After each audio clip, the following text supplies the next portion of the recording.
আল্লাহ বলেন সেখানে থাকবে হার কিসমের সব রকমের ফল ফলাদি, কিন্তু সবচেয়ে যে বিষয়টা বড় হবে মাগফিরাতুম মির রাব্বিহিম, মুত্তাকিনদের জন্য সেখানে থাকবে তার রবের পক্ষ থেকে ক্ষমার ঘোষণা করে। সুবহানাল্লাহ। আল্লাহ তাদেরকে ক্ষমা করে দিবেন, এটা ঘোষণা আল্লাহ তাআলা সেখানে করে দিবেন। এর চাইতে বড় পুরস্কার আর কি হতে পারে?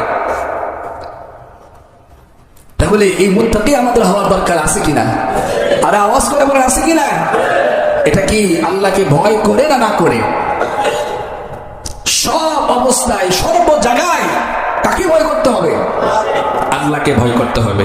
আল্লাহর ভয়ে অন্যায় ছেড়ে দিতে হবে, তাহলেই আমি মুত্তাকি হতে পারবো। আর মুত্তাকি যদি হতে পারে, আল্লাহ বলেন ফাইন্নাল্লাহা ইউহিব্বুল মুত্তাকিন, আমি আল্লাহ অবশ্যই মুত্তাকি বান্দাদেরকে ভালোবাসি। সুবহানাল্লাহ। আল্লাহ সবাইকে এই মুত্তাকি হওয়ার যে গুণ আছে, এই গুণ আল্লাহ তাআলা অর্জন করার তৌফিক দান করুন।